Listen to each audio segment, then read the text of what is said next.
Hello friends, मैं हूं प्रियंका और आपका स्वागत है मेरे चैनल प्रसामिक्स में। आज इस वीडियो में मैं आपके साथ बहुत ही दो ब्यूटीफुल से वॉल हैंगिंग शेयर करने वाली हूं। आप इसे घर में या गार्डन में भी हैंग कर सकते हैं। तो चलिए बिना डिले किए स्टार्ट करते हैं अपना ये क्यूट सा छोटा सा वॉल हैंगिंग। तो इस डेकोरेटिव पिक्स वॉल हैंगिंग को बनाने के लिए, जिसे मैं बालकनी डेकोरेशन के लिए बना रही हूँ, तो उसे बनाने के लिए मैंने पहले कार्डबोर्ड लिया है। दो नॉर्मल कार्डबोर्ड जो आपके घर में अवेलेबल हो आप यूज़ कर सकते हैं। और इसे मैंने एक आउल इस तरह से दो बर्ड के शेप में कट कर दिया है। पहले पेंसिल से ड्रॉ कर लिया और फिर उसे क्राफ्ट नाइफ़ की हेल्प से कट कर लिया। कट करने के बाद उसके जो एजेस थे उसको मैंने मास्किंग टेप की हेल्प से इस तरह से कवर कर लिया है ताकि ये स्मूथ दिखे।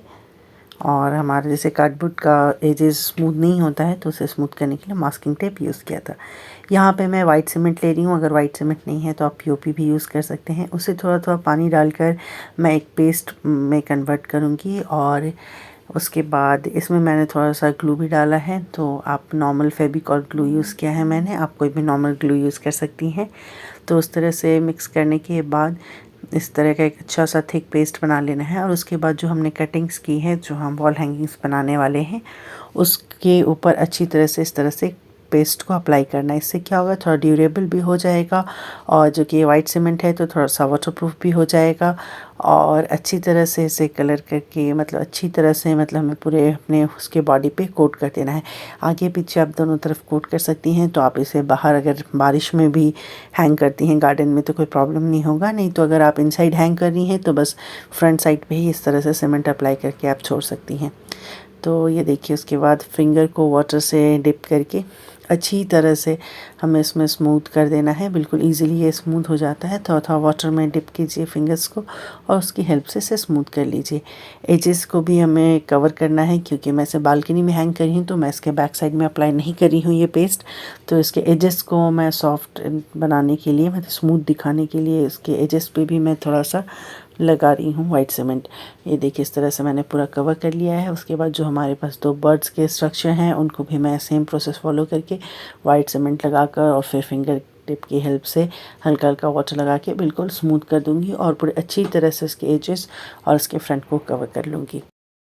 इसका साइज़ आपके रिक्वायरमेंट पे डिपेंड करता है। आप छोटा या बड़ा अपने हिसाब से इसे बना सकती हैं। इस तरह से देखिए, मैंने पूरी अच्छी तरह से बर्ड के स्ट्रक्चर को भी कवर कर लिया है और फिर फिंगर टिप पे वाटर लेकर वाटर की हेल्प से इसे हल्का हल्का स्मूथ कर रही हूँ। जितना बेस्ट पॉसिबल हो इसे स्मूथ कर लेना है ताकि जब हम इस पर कलर करें तो इसकी फिनिशिंग थोड़ी सी अच्छी दिखे हमें। तो मैं इस तरह से कवर करते हुए इसे स्मूथ कर रही हूँ। और जब ये स्मूथ हो जाए तो फिर इसे ड्राई होने देंगे। और उसके पहले हम यहाँ पे एक होल बना रहे हैं जिसके हेल्प से हम अपना वॉल हैंगिंग हैंग करेंगे, जिसमें हम ऊपर और नीचे दो बिल्कुल मिडिल में इस तरह से सेम लाइन में मिडिल में होल कर लेंगे नीडल की हेल्प से। होल करने के बाद अब वो ड्राई हो चुका है, उसे ड्राई होने देंगे। और फिर यहाँ पे मोल्डिंग क्ले ले रही हूँ, फेविक्रिल का मोल्डिंग क्ले यूज़ कर रही हूँ मैं। अच्छी तरह से दो पैक में आते हैं, वाइट एक ब्लैक, दोनों क्ले को हमें अच्छी तरह से मिक्स करना है। पूरा एक बार में मत मिक्स कीजिए क्योंकि मिक्स करने के बाद ये ड्राई होने लगते हैं। तो हमें थोड़ा थोड़ा रिक्वायरमेंट जैसे छोटे छोटे टुकड़ों में इन्हें मिक्स कीजिए। और फिर इस तरह से देखिए, टैल्क की हेल्प से मैंने इसे इस तरह से बेल लिया है।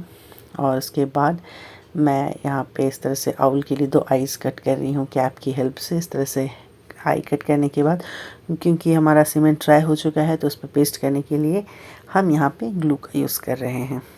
ये देखिए, इस तरह से मैंने आई का स्ट्रक्चर फॉर्म कर लिया है। और इसी तरह से आप जैसा भी स्ट्रक्चर चाहें क्ले की हेल्प से बहुत इजीली बना सकते हैं। बहुत इजीली ये क्ले मोल्डिंग हो जाता है। आप जैसा चाहें उस शेप में आप इन्हें बहुत इजीली ढाल सकती हैं और इनको यूज़ करना भी बहुत इजी है। टैल्क लगा लीजिए तो उससे आपके हाथों में या जिस सरफेस पे आप इसे रोल करेंगे, आपके रोलिंग पिन और रोलिंग बोर्ड पर ये नहीं चिपकेंगे। तो उस तरह से मैंने भी इसे बना लिया है। और फिर जो भी आपको इस पर डिटेलिंग करनी है, अगर नहीं करना चाहते तो आप प्लेन भी छोड़ सकते हैं। और अगर कोई डिटेलिंग करनी है तो इंस्टेंट करते जाइए क्योंकि ये एयर ड्राई क्ले है। अगर ड्राई हो जाएगा तो फिर आप इस पर डिटेलिंग नहीं कर पाएंगी। तो इसलिए जो भी आपको डिटेलिंग करनी है ध्यान रखिए कि आपको इंस्टेंट साथ में करते चलना है।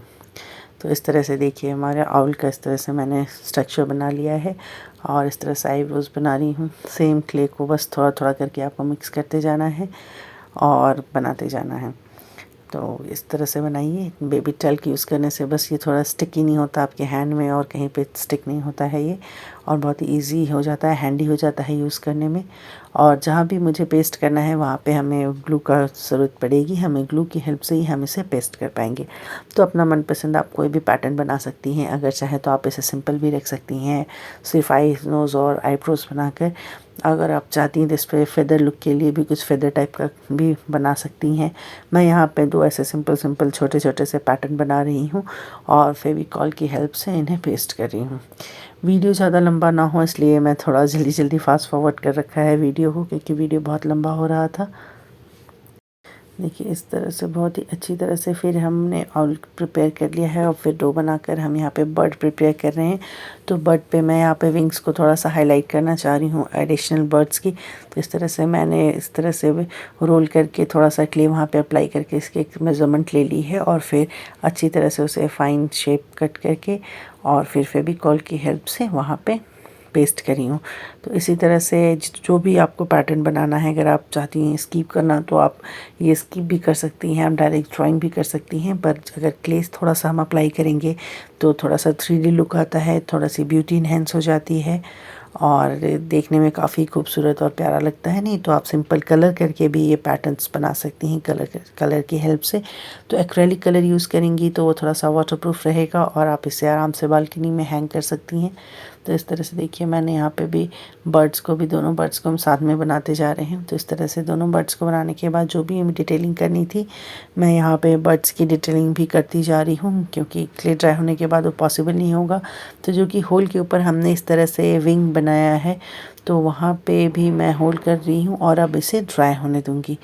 तो ड्राई होने के बाद ये कुछ ऐसा लग रहा है और अब हम इसे कलर करेंगे। तो कलर करने के लिए मैं यहाँ पे एक्रेलिक कलर ही यूज़ कर रही हूँ। आप अपनी पसंद का कोई भी कलर चूज़ कर सकती हैं, कलर कॉम्बिनेशन बिल्कुल आपकी चॉइस का है।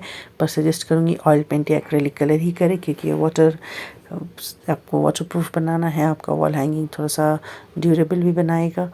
तो यहाँ पे इस तरह से मैं इनको कलर करती जा रही हूँ। बहुत ही ईजी और सिंपली ये कलर हो जाते हैं। हाँ, और इनको ड्राई होने के लिए जो एयर ड्राई क्ले है 1 to 2 आवर इनफ होता है। अब 2 hour maximum precaution safe side पे रखते हुए इसे मैक्सिमम 2 आवर्स के लिए छोड़ दीजिए और जब ड्राई हो जाए तो इसे पेंट कर लीजिए। तो वही यहाँ पे मैंने भी किया है। 2 आवर्स ड्राई करने के बाद मैंने इन्हें अपनी मनपसंद जो भी मन में मेरे आया, इंस्टेंट जो भी डिज़ाइन आया, मैंने इन्हें उसी तरह से पेंट कर लिया है। तो होप आपको ये कलर्स अच्छे लग रहे होंगे। तो यहाँ पे इन्हें हैंग करने के लिए हम और इस तरह से मैंने क्ले की हेल्प से कुछ बीड्स भी बना लिए हैं और कुछ पैटर्न्स इस तरह से बना लिए हैं, कुछ बीड्स। और अब उसको मैं एक्रेलिक कलर की हेल्प से ड्राई हो जाने के बाद पेंट कर रही हूँ। तो पेंट करने के लिए देखिए इस तरह का एक्रेलिक कलर ही यूज़ कर रही हूँ। तो यहाँ पे मैं 3 कलर के बीड्स कर रही हूँ। तीनों को मैंने इक्वली 6 बीड्स बनाए हैं। तो तीनों 6 पीसेस बीड्स को इस तरह से टूथपिक पे रख के अच्छी तरह से इस तरह से पेंट कर लेना है। फिर नेक्स्ट मुझे कुछ बेल टाइप का चाहिए था। तो यहाँ पे मेरे पास ये एक इलेक्ट्रिक कैंडल, जो बैटरी ऑपरेटेड कैंडल होते हैं, वो मेरा ख़राब हो गया था। तो मैंने उसकी बैटरी रिमूव करके उसे यहाँ पे कलर कर लिया है। तो अगर आप चाहें तो ये स्किप भी कर सकते हैं और अगर आप बेल बनाना चाहते हैं तो आप मोल्डिंग क्ले की हेल्प से भी बहुत ईजीली बेल बना सकते हैं। तो यहाँ पे मेरे पास ये अवेलेबल था, इसीलिए मैंने इसे ही डायरेक्ट यहाँ पे यूज़ कर लिया है। और देखिए इस तरह से अब हमारा ये सब कुछ ड्राई हो चुका है। तो मैं इस पे कुछ कोटेशन लिखने वाली हूँ। तो इस तरह से मैंने इस पे कुछ क्यूट से कोटेशन लिख दिए हैं। और फिर देखिए ये सब कुछ हमारा पेंट और ड्राई हो चुका है, सारे आर्टिकल्स हमारे रेडी हो चुके हैं। तो अब इनको ऊल और नीडल की हेल्प से मैं हैंग करूँगी। तो चलिए इसको हैंग करके मैं आपको दिखाती हूँ, सबको टाई करके फिर हैंग करके दिखाती हूँ कि ये कैसे लग रहे हैं। तो यहाँ देखिए इस तरह से मैंने रैंडम जो भी मेरे मन में आया उस पैटर्न में मैंने बीड्स ऐड किए और ऊल की हेल्प से इस तरह से सबको हैंग कर लिया है। तो मैंने दोनों बर्ड्स को एक में ही हैंग किया। आप चाहें तो सेपरेट भी हैंग कर सकते हैं, और मैं या चाहें तो आप तीनों पीसेस को एक में भी हैंग कर सकते हैं। एक लंबा सा बना सकते हैं हैंगिंग। तो मैंने यहाँ पे 2 बनाए हैं, दोनों बर्ड्स को एक में और आउल को सेपरेट हैंग किया है। और जो भी कोटेशन थे हमारे उसको मैंने यहाँ पे हैंग किया है। तो होप आपको ये अच्छे लग रहे होंगे। तो आप इसे अपने घर में भी किसी कॉर्नर में डेकोरेट कर सकते हैं, या डोर के साइड में भी हैंग कर सकते हैं, या बालकनी में भी हैंग कर सकते हैं। और इस पर एक वार्निश का कोट लगा दीजिए सूखने के बाद। तो होप आपको ये अच्छे लगे होंगे। तो चलिए मिलते हैं हमारे नेक्स्ट वीडियो में। Till then bye bye, take care and don't forget to like and subscribe my channel.